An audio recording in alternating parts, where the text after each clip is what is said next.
미국 교회가 겪고 있는 문제도 마찬가지지만 한국 교회가 교인들이 많이 줄어들고 쇠퇴하고 있다라고 얘기들을 많이 합니다. 그리고 그것에 관해서 원인을 여러 가지로 많은 사람들이 목회자들, 신학자들뿐만 아니라 평신도까지 여러 가지 분석을 내놓고 어떻게 해야 되겠다라고 얘기를 하는 사람들이 많이 있습니다. 왜 한국 교회가 이렇게 점점 교인들이 줄어든다고 여러분은 생각하시나요? 제가 어떤 사람이 이런 티셔츠를 입고 있는 걸 봤습니다. 거기에 써 있는 것은 God, please save me from your followers. 한국말로 번역하면은 하나님 우리를 구하소서 당신을 따르는, 아니면은 당신을 따른다는 사람들로부터라는 의미가 될 것입니다. 교회 다니는 사람들로부터 우리를 구원해 달라는 얘기겠죠. 반지의 제왕을 감독한 피터 잭슨 감독이 만든 영화 천상의 피조물이라는 영화가 있습니다. 한 30년 전에 나온 영화인데요. 그 영화에서는 두 소녀가 하늘나라를 상상하면서 대화라는 내용이 나옵니다. 하늘나라를 상상하면서. 그때 근데 한 소녀가 얘기를 합니다. 그곳은 정말 더 좋은 천국이라니까. 거기엔 예수쟁이들이 하나도 없어. 모든 사람이 이렇게 생각하는 것은 아니겠지만은 교회 바깥에 있는 많은 사람들이 교회를 바라보는 그런 어떤 시선이 아닐까라고 생각을 합니다. 이것이 맞든 틀리든지 밖에 있는 사람들이 교회를 어떻게 보느냐는 커다란 문제가 될 것입니다. 여기서 공통점은 무엇입니까? 기독교를 비판하는 입장입니다. 그렇지만은 비판하는 내용이 어떤 교리적인 문제, 기독교는 진리가 아니다라든가 그런 얘기를 하는 것이 아닙니다. 무엇이 문제라고 얘기를 합니까? 교회 안에 있는 사람들, 교회를 다니는 사람들이 문제다라고 얘기를 하고 있습니다. 교인이 준다라고 했을 때 교리가 문제가 아니라 우리는 그 안에 있는 사람들이 문제이기 때문에 교인들이 준다라고 얘기를 할 수가 있습니다. 기독교는 한국 사람들이 신뢰하는 종교가 아닙니다. 종교 신뢰도 조사에서 기독교는 천주교와 불교 뒤로 3등밖에 되지가 않습니다. 한국의 많은 교회들이 주일학교가 없다라고 합니다. 그리고 청년들은 교회를 떠난다고 합니다. 많은 사람들이 교회에 대해서, 교회 다니는 사람들에서 이렇게 생각을 하는 상황에서 어떻게 보면 너무나 당연한 모습이 아닐까라는 생각이 들 수밖에 없습니다. 진리는 가려지고 있습니다. 그리고 사람들은 교회를 떠나고 밖에 있는 사람들은 교회로 올 생각을 못합니다. 누구 때문에요? 교회 다니는 사람들 때문에. 우리는 하나님의 뜻대로 성경의 말씀대로 살아야 되는 사람들입니다. 만약에 그렇게 살았다면 하나님께서 창조하신 그 모습대로 가장 인간적인 모습으로 하나님이 원하시는 그런 모습으로 세상을 살아가였고 사람들은 그런 모습을 보면서 기독교가 정말 참 진리구나 라고 생각을 해야 되는데 교회를 다니는 사람도 교회도 그런 모습을 보이지 못하는 것을 종종 보곤 합니다. 그래서 오늘은 하나님께서 원하시는 믿는 자의 삶의 모습이 무엇인지 오늘 본문 빌립보서 2장 12절부터 16절을 통해서 알아보도록 하겠습니다. 자, 믿는 자의 삶의 모습. 첫 번째는 우리가 성화를 이루어가야 됩니다. 오늘 성경의 본문을 표현을 하면은 두렵고 떨림으로 구원을 이루어가야 하는 것입니다. 12절을 함께 읽어보도록 하겠습니다.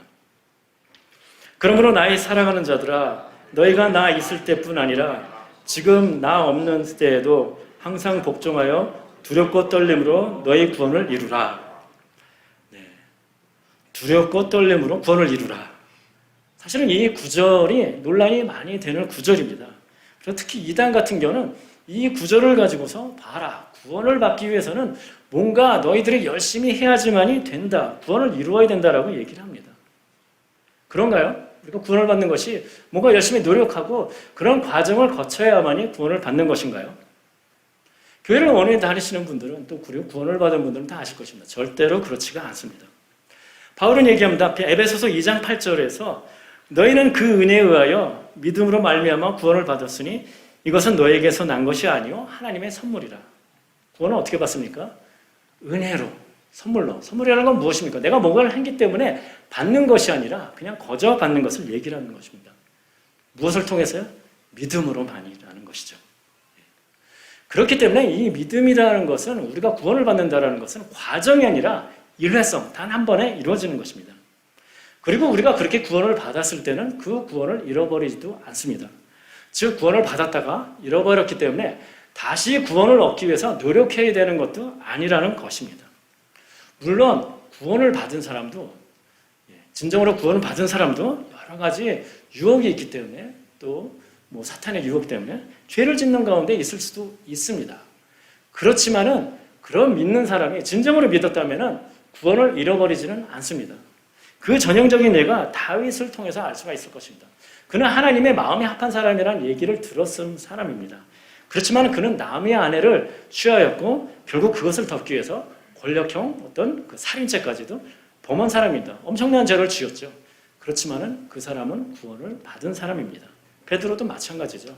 예수님을 배신했지만은 구원을 받는 데는 아무 문제가 없습니다. 즉 이 얘기는 무엇입니까? 여기서 그 바울이 구원을 이루라라는 얘기는 영적으로 성장해라, 즉 성화를 이루라는 그런 얘기가 될 것입니다. 그래서 오늘 본문도 보면은 너희가 나 있을 때뿐 아니라 지금 나 없을 때에도 라고 얘기를 합니다. 나 있을 때는 언제입니까?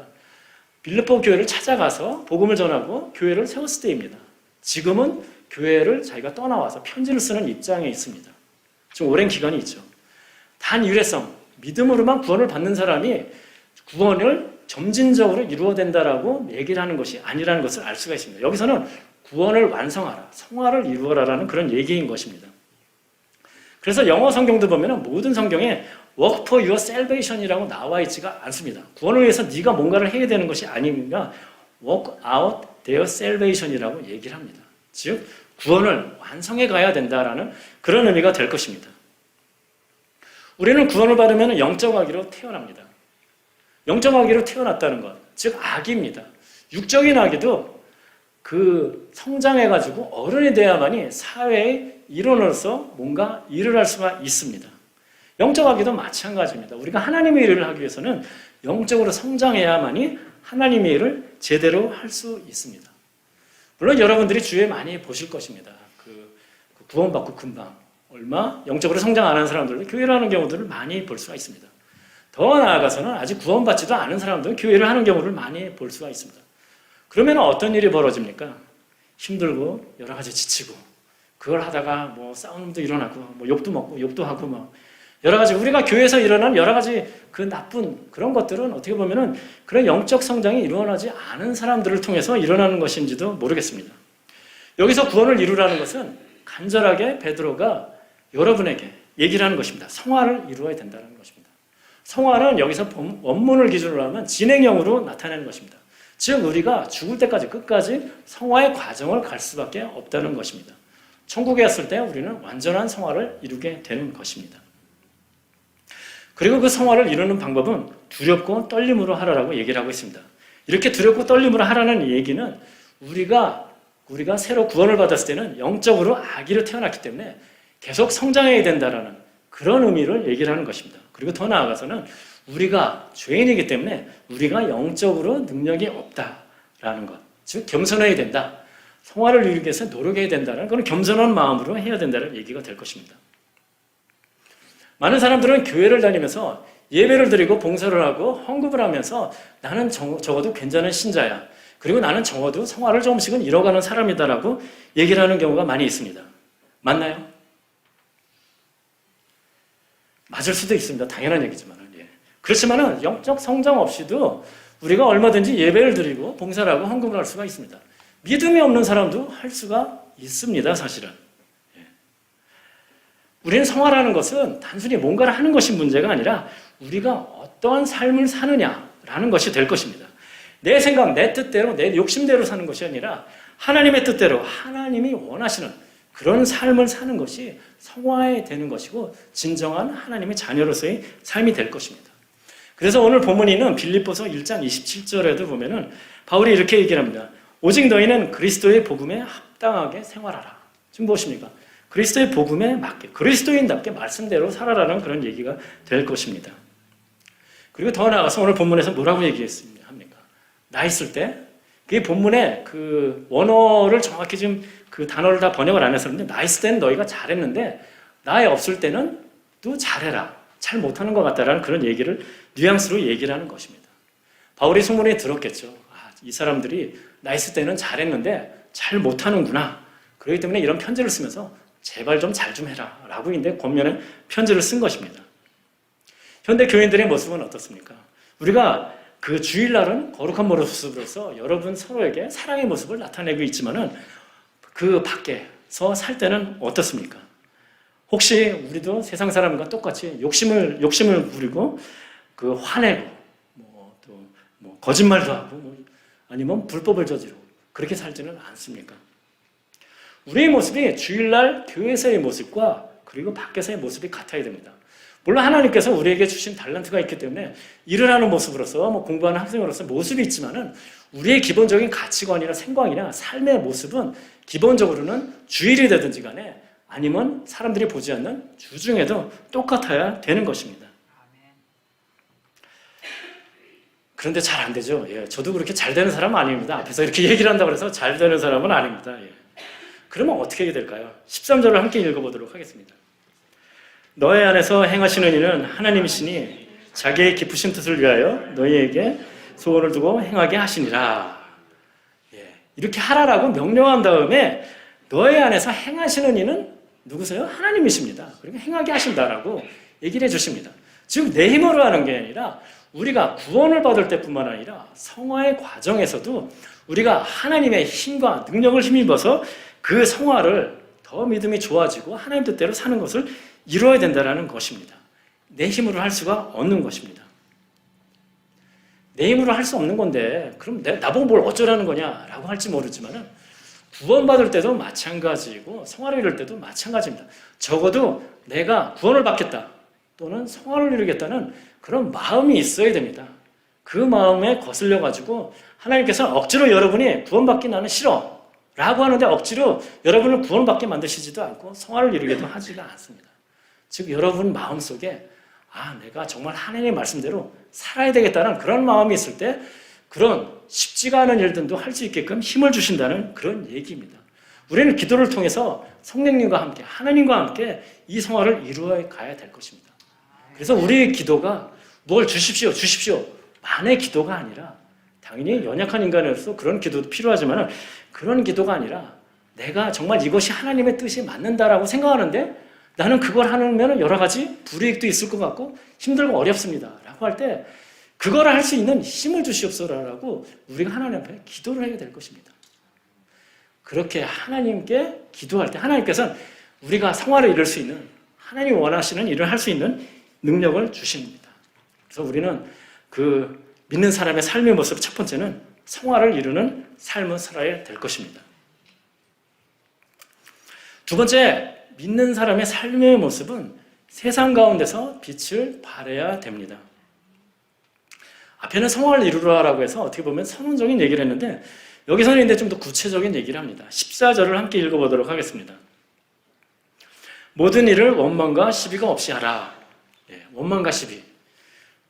딱 단어를 들어봐도 참 문제가 많겠구나라는 생각이 들죠.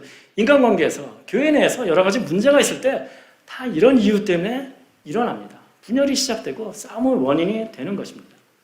성경에도 많은 경우에 어떤 원망하고 시비하는 것 때문에 힘들고 어려운 삶을 사는 사람들의 얘기들이 많이 있습니다. 대표적인 게 민수기 13장 14절에 나오는 얘기입니다. 하나님께서 그 모세를 통하여서 가나안 땅에 들어가라고 얘기를 해주십니다. 그래서 각 지파별로 한 명씩 대표를 뽑은 다음에 그 사람들이 가나안 땅에 정탐꾼으로 가서 정탐하고 돌아오게 합니다. 돌아와서 사람들이 보고를 합니다. 그 땅은 하나님이 약속하신 대로 정말 젖과 꿀이 흐르는 비옥한 땅이다라고 얘기를 합니다. 그런데 2명을 제외한 10명이 뭐라고 얘기를 하냐면 그렇지만은 그 동네에 사는 사람들은 정말 거인이고 강해서 우리는 그 사람들을 보기에 메뚜기 같이 보인다.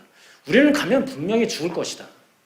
근데 그때 당시에 이스라엘 사람들은 사실은 이집트에 종살이를 하다가 그 출애굽 빠져나온 상황입니다. 돌아갈 수도 없죠. 들어가면은 인된 죽게 됐겠다라고 하면서 사람들이 밤새 울부짖으면서 모세에게 원망하고 시비를 걸고 지금 무엇입니까? 하나님을 원망하는 것입니다. 결국 그 사람들은 어떻게 됐습니까? 그렇게 원망했던 사람들은 광야에서 다 죽음을 맞이할 수밖에 없었습니다. 비참한 최후를 맞았습니다. 그래서 우리는 원망과 시비가 없게 해야 되는 것입니다. 원망은 마음속에서부터 시작하는 것이고 시비는 그것이 내 겉으로 드러나기 시작을 하는 것이죠. 말다툼을 시작합니다. 네가 맞아, 내가 맞아. 그런 일 많이 있죠, 여러분. 뭐 친구들하고 이웃관계에서도, 교회에서도 그런 일들 많이 있습니다. 어떻게 해야 되나요? 나는 내가 맞는 것 같은데. 우리가 어떻게 해야 되는지 지난주 담임 목사님이 설교하신 그 부분에서 그 말씀해 주셨습니다. 빌립보서 2장 3절에 보면은 2장 3절에 보면은 아무 일이든지 다툼이나 허영으로 하지 말고 오직 겸손한 마음으로 각각 자기보다 남을 낮게 여기고, 다툼을 하지 말고 겸손하게, 그래서 나보다 남이 낫다라고 얘기를 하는 거죠. 어떤 마음입니까? 예를 들자면 그런 겁니다. 다른 사람하고 의견이 틀립니다. 나는 아무리 생각해봐도 내 말이 맞아요. 저 사람 분명히 틀렸어. 어떻게 하라고요? 그 사람이 맞다라고 그 사람 그냥 따라서 해달라는 얘기죠. 하라는 얘기죠. 여기서 만약 그 사람 말대로 했을 때 정말 뭐 그 사람이 뭐 죽음에 이른다든가 그런 극단적인 상황이 아니라면은 그냥 교회의 화합을 위해서, 사랑을 위해서, 하나가 되는 것을 위해서 그냥 내 의견을 맞다고 생각하지만은 죽이고서 상대방이 맞다라고 얘기를 하라는 것이죠. 세상은 결과가 중요합니다. 어떤 과정을 거치든지 결과. 그렇기 때문에 우리는 그런 식으로 세상을 한탄하기도 합니다. 1등만 기억하는 더러운 세상이라고. 많이 들어보셨을 겁니다. 무슨 얘기입니까? 결국은 결과만 좋으면 되는 겁니다. 과정이 어쨌든 간에 그것이 뭐 돈을 더 벌기 위해서 아니면 권력을 갖기 위해서 무슨 짓을 하든지 간에 얻기만 하면 된다라고 그런 얘기를 하는 것이죠. 작년부터 그리고 아직까지 끝나지 않은 그런 문제 중에 하나가 전세 사기라는 것들이 있죠. 전세금이라는 것은 많은 사람들에게는 어떻게 보면 전 재산입니다. 그런데 결국은 사기를 쳐가지고 그 돈을 빼앗는 사람들이 있습니다. 자기들은 성공했다라고 그렇게 생각하면서 잘 먹고 잘 사는지는 모르겠지만은, 그렇기 때문에 우리가 결과가 중요한 것이 아니라 과정도 중요하다는 것을 생각해 볼 수밖에 없는 것입니다. 하나님은 그런 삶을 원하는 것입니다. 교회에서도 마찬가지로 어떤 목표가 있고 그것을 이루기 위해서 노력을 해야 되지만은 결과만이 중요한 것이 아니라 과정도 중요한 것입니다. 결과가 좋기 때문에 과정이 용서되는 그런 것은 교회에서는 있을 수가 없는 것입니다. 공산주의나 사회주의가 어떻습니까? 그 사람들은 플로레타리아, 혁명 그러면서 수단과 방법을 가리지 않더라도 어떠한 거짓 선동을 할지라도 내가 원하는 그것만을 얻으면 된다. 남은 것은 모든 것은 용서된다라고 하는데, 그런 것은 세상의 법칙이지만 교회에서는, 하나님께서는 그런 걸 원하시지 않습니다. 그리고 더 나아가서 15절에서는 이렇게까지 얘기를 하십니다. 15절을 함께 읽어보도록 하겠습니다. 이는 너희가 흠이 없고 순전하여 어그러지고 거스르는 세대 가운데서 하나님이 흠없는 자녀로 세상에서 그들 가운데 빛들로 나타내며, 흠이 없고 순전하게 마음의 상태를 얘기하는 것입니다. 즉 우리가 어떤 시작의 과정서부터 끝까지 모든 것이 순전하고 흠없는 그런 과정을 거쳐서 해야 된다라고 얘기하는 것입니다. 하나님의 뜻에 맞아야 됩니다. 그리고 그걸 통해서 우리가 해야 되는 것은 무엇입니까? 세상 가운데 빛을 나타낼 수 있어야 되는 것입니다. 어그러지고 거스르는 세대, 악한 세대죠. 그 가운데서 빛을 나타내야 됩니다. 빛이 밝게 빛나는 것은 언제입니까? 주위가 완전히 깜깜한 어둠일 때입니다. 마찬가지입니다. 우리 주위가 더욱더 악할수록 여러분이 하나님의 자녀같이 정말 그런 착한 행실을 보이고 선하게 흠없는 모습을 보였을 때 여러분의 그 모습은 더욱더 밝게 빛날 것입니다. 그래서 예수님께서도 말씀해 주셨습니다. 마태복음 5장 16절에 이같이 너희 빛이 사람 앞에 비치게 하여 그들로 너희 착한 행실을 보고 하늘에 계신 너희 아버지께 영광을 돌리게 하라. 빛을 비치게 하는데 방법이 착한 행실을 보고 하늘에 계신 아버지께 영광을 돌리게. 지금 무엇입니까? 교회 다니지 않는 사람들이 그 교회 다니는 사람들의 그 행실을 보고서, 착한 행실을 보고서 와, 하나님한테 경배를 드리는 상황입니다. 즉 우리가 착한 행실을 함으로써 그 사람들이 야, 이 사람 정말 멋있는 사람이구나. 정말 이 사람이 왜 이렇게 멋있는 사람인가? 착한 행실을 사는 사람인가? 종교 때문이래. 그래? 그럼 나도 그 종교, 그 하나님을 알고 싶다라는 이런 마음이 돼야 될 것입니다. 그래야만이 진정으로 전도되는 그런 삶이 될 것입니다. 믿는 사람은 그 원망과 시비가 없이, 그리고 흠 없이, 그 순전하게 그런 삶의 모습을 통해서 세상 가운데 빛을 나타내고 그것을 통해서 말씀이 전해지는 삶이 되어야 될 것입니다. 세 번째, 믿는 사람의 그 삶의 모습은 생명의 말씀을 밝혀야 되는 것입니다.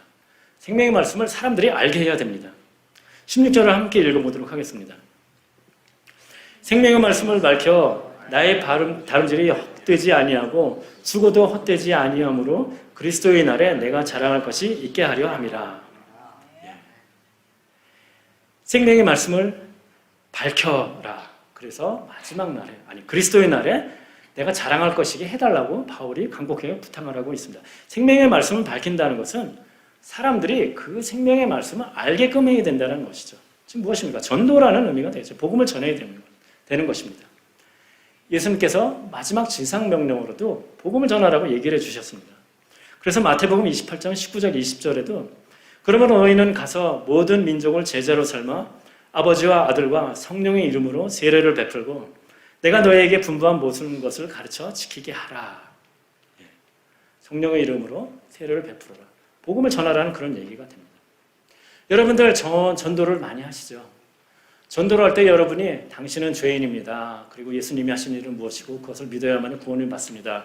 라고 그것을 다 설명을 하고 나서 그 다음에 구원받은데 교회를 오게 된다라 그러면은 아무 문제가 없지만은 보통은 어떻습니까? 많은 교회 우리 교회 한번 와 보십시오 라고 하고 교회에 와서 새신자 교육을 통해서든 거기서부터 이제 복음을 듣습니다. 그래야 구원을 받습니다.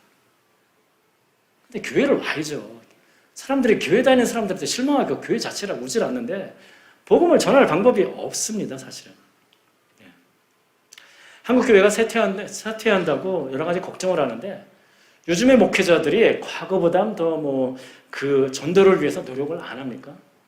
아니면 영혼 구원을 위해서 기도를 안 합니까? 전혀 그렇지가 않습니다. 근데 왜 쇠퇴를 하나요? 결국 사람들이 기독교, 교회의 모습, 아니면 교회 다니는 사람들의 모습을 좋게 생각을 아직 하지 않기 때문에 그런 교회 다닐 필요 없다라고 생각하기 때문인 것입니다. 교회 다니지 않는 사람들은 종교인들, 특히 기독교인들에게는 굉장히 높은 수준의 도덕성을 요구를 합니다. 그렇지만은 교회 다니는 사람들은 그런 것을 안 보여주는 경우들이 많이 있습니다. 교회 다니는 사람들, 그리고 교회를 통해서 사람들이 갖고 있는 보통 생각들은 어떻습니까? 교회 다니는 사람들, 교회는 위선적이다, 독선적이다, 정치적이다, 관용도 모르고 정말 끼리끼리 이렇게 뭉쳐서 우리가 생각하는 온갖 안 좋은 단어들을 사용해서 교회를 정의를 합니다. 이런 교회의 모습을 통해서 전도가 될 수가 없을 것입니다. 우리는 생명의 말씀을 세상 사람들에게 밝히 알려야 됩니다. 그래서 하나님의 뜻을 알게 하고 그 사람들도 복음을 알고 구원받을 수 있도록 해야 되는 것입니다. 그러기 위해서 오늘 말씀한 것처럼 우리가 그 후먹고 순전한 모습으로서 생활을 해야 되는 것입니다. 그리고 하나님의 뜻이 정말 무엇인지 알기 위해서 우리가 성경을 알아는 것도 더욱더 힘써야 되는 것입니다. 그리고 여기서 중요한 것은 우리가 말씀을 단순히 아는 것에 그치는 것이 아니라 그 말씀을 우리가 실천하는, 행하는 삶이 되어야 될 것입니다. 아는 것만을 기준으로 하면은 야고보서에도 나와 있지만은 그 마귀들도 하나님이 어떤 분인지 그리고 예수님의 가르침이 무엇인지 다 알아요. 그리고 기독교를 반대하는 사람들도 반대하기 위해서 기독교 연구 엄청 많이 합니다. 여러분보다 어쩌면은 성경 말씀 더 잘할지도 몰라요. 아는 것이 중요한 게 아니라 우리가 결국은 그것을 실천하는 삶을 사느냐가 중요할 것입니다. 예수님께서는 그런 실천의 모습을 당연히 우리에게 어떻게 살아야 된다는 것도 많이 가르쳐 주셨지만은 실천의 모습을 직접 보여주셨습니다. 예수님께서는 신이십니다. 그 하나님께서 인간의 몸으로 오셨습니다. 겸손의 모습을 보여주셨습니다. 당시에 서기관들, 선생들은 어땠습니까? 그냥 회당에 앉아가지고 사람들을 가르치면서 그냥 너희는 이렇게 저렇게 라고 하셨지만은 예수님께서는 각 마을을 다니시면서 가르치시고 또 각 사람들이 필요한 것들, 병을 고치시는 것도 그렇고 먹는 것도 주시면서 필요한 것들도 다 채워주시면서 그렇게 사람들한테 다가가는 모습으로, 낮은 모습으로서 가르쳐 주셨습니다. 그리고 당시의 서기관이나 이런 사람들은 율법을 가르치면서 장로의 전통을 통해서 사람들을 정죄하고 그러면서 자기들은 마음에도 없고 거짓된 모습으로서 그렇게 많이 얘기를 하는데 예수님께서는 사랑을 보여주셨고 겸손의 모습을 직접 보여주셨고 그 궁극적인 그 모습은 십자가에서 죽으시면서까지 자기를 못 박는 사람들을 용서해달라고까지 얘기를 해주셨습니다. 바울은 우리에게 이렇게 생명의 말씀이 전해질 수 있게 하라라고 얘기를 하면서 그 이유를 그리스도의 날에 마지막 때에 자기가 당신들 때문에 자랑할 것이 있게 해달라고 그렇게 얘기를 합니다. 자, 우리도 그리스도의 날의 마지막 때에 당연히 심판의 자리에 설 것입니다. 여러분은 무엇을 자랑하실 것입니까? 아니면 반대로 뒤집어서 생각을 해보면 무엇을 잘못했다고 혹시 하나님께 비난을 받을까라는 건 생각해 보셨습니까? 잘못했다라고 하실까? 저는 신학교를 들어간 이후에 제가 이제 해야 되는 일이 무엇이다라는 걸 생각하면서 제가 가장 두려워하는 상황은 어떤 것이었냐면은 천국에 갔는데 너에게 설교를 듣고 너에게 성경 공부를 들은 사람이 지옥을 갔다라는 얘기를 듣는 게 가장 큰 문제예요. 왜냐하면 내 얘기 듣고 갔다라고 할 수가 있는데. 그런데 만약 그 사람이 듣기는 들었지만은 내 말을 따르지 않았기 때문에 선택위에서 천국이 아닌 반대쪽을 선택했기 때문에 갔다라고 하면 저는 괜찮습니다. 다만 하나님께서 네가 잘못 전했기 때문에 그 사람들이 네 말을 따랐는데도 불구하고 지옥을 갈 수밖에 없다라고 하면은 저에게는 가장 두려운 상황입니다. 그래서 설교를 준비할 때도 그렇고 성경할 때도 그렇고 저는 두려운 마음으로 여러분에게 전합니다. 이 설교를 준비하면서 저는 생각을 해봤습니다. 만약 평신도 입장에서 만약 우리가 두려워하는 상황을 생각해 봐야 된다면 무엇일까라고. 아마 이런 상황이 아닐까라고 생각을 합니다. 교회를 다니는데 내가 누구 때문에 내가 교회 나간다. 그리고 내가 누구 때문에 교회를 가고 싶은 마음이 있어도 내가 그 사람 보니까 교회 가봐야 뭐 뻔하고 그러니까 내가 교회를 안 나가겠다. 라고 만약 어떤 사람이 나중에 하나님 앞에서 그렇게 핑계를 댄다라고 그러면은 그 누구가 되는 사람은 얼마나 부끄럽겠습니까? 말씀을 마치고자 합니다. 믿는 사람의 삶의 모습은 성화를 이루어야 됩니다. 그리고 두 번째는 우리가 원망과 시비가 없이 그리고 흠없고 순전한 마음으로 빛을 발하는 그런 그 성도가 되어야 됩니다. 그리고 복음을 밝게 다른 사람들이 나의 모습을 보고서 하나님께로 돌아갈 수 있는 하나님께 영광 돌릴 수 있는 그런 모습이 되어야 될 것입니다. 어떤 분들은 그런 얘기를 합니다. 천국에만 가면 되는 것이고 굳이 그렇게 귀찮은 일, 성화를 꼭 이루어야 되나? 나는 천국만 가면 됩니다. 천국만 가면 단가요? 제가 자주 하는 얘기 아마 기억나실 겁니다. 저는 만약 천국 가는 것이 유일하게 믿는 목적이라면 다음 주서부터 교회 안 나옵니다. 그리고 한 70대면 그때서부터 다시 교회 나올 겁니다. 다음 주에도 교회 나옵니다. 계속 설교할 거고요. 그 이유는 무엇입니까? 천국 가는 것보다 더 중요한 것이 있기 때문입니다. 그것을 누리는 삶을 저는 지금 어느 정도는 누리고 산다라고 생각하고 여러분들이 그런 것들을 누리고 살았으면 좋겠다라고 얘기를 하는 것입니다. 삶의 목적이 무엇입니까? 많은 사람들은 삶의 목적이 정말 내가 돈을 많이 벌고 권력을 얻기 위해서 하는 것 같지만 사실은 그 사람들이 정말 내면적인 목적은 그것들이 나에게 평안을 주고 행복감을 줄 것이다라고 생각을 하는 것이죠. 행복한가요? 그런 사람들? 여러분이 봤을 때? 신문에 많이 이름이 오르내리는 사람들 보면은 권력이 있다가 무상하게 그리고 돈을 많이 번 것 같은데 감옥에 가는 사람들도 많이 봅니다. 그리고 기본적으로 불법을 저질렀다라 그러면은 항상 언제 잡혀갈지 모른다는 걱정을 할 수밖에 없겠죠. 평안하고 행복을 누리는 삶. 그건 다르게 표현하면 인간다운 삶이라고도 얘기할 수가 있을 것입니다. 즉 우리는 피조물로서 창조자이신 하나님께서 의도하신 대로 하나님 원하시는 삶을 살 때 가장 인간적인 평안하고 행복한 삶을 살 수가 있습니다.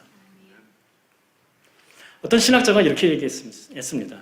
Christianity is not what we do, but what we are. 우리가 뭔가를 하기 때문에 교회 다니는 사람, 믿는 사람이 아닙니다. 그리고 성화를 이뤘다는 걸 얘기를 할 수가 없습니다. 예배를 하고 봉사를 하고 헌금을 했기 때문에 나는 적어도 괜찮은 신자야. 괜찮습니까?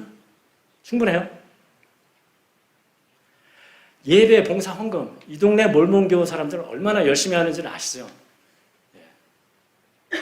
다른 종교들도 마찬가지입니다. 다 예배가 있고 헌금하고 봉사하고 다 합니다. 극단적으로 얘기를 하면은 교회, 종교가 없는 사람들도 사회단체 같은 데서 어떻게 합니까? 주기적으로 모임을 나가요. 그리고 봉사하죠. 당연히 회비 같은 것도 내요. 교회 다니는 사람하고 세상 사람들하고 차이가 뭡니까? 우리의 정체성은 우리가 뭔가를 하는 것이 당연히 그게 없어야 된다는 얘기를 하는 건 아닙니다. 그렇지만 그것이 우리의 정체성을 얘기해 주는 건 아니라는 것이죠. 우리가 어떤 사람인가라는 것을 통해서 우리가 정말 하나님을 믿는 사람이라고 얘기를 할 수가 있어야 됩니다. 즉 하나님이 원하시는 그런 세상 사람들에게 빚을 받았으는 착한 모습을 보여야 된다는 것입니다. 바로 그렇게 성화된 성도가 삶도 평안하고 행복하고 교회를 할 때도 정말 즐겁게 목적의식을 가지고 할 수가 있습니다. 교인들이 줄어든다고 쇠퇴한다고 여러 가지 걱정을 많이 합니다. 많은 사람들이 목사님들이 문제야, 교회가 문제고 교단이 문제다라고 얘기를 많이 하는데 예, 맞습니다. 문제 많죠.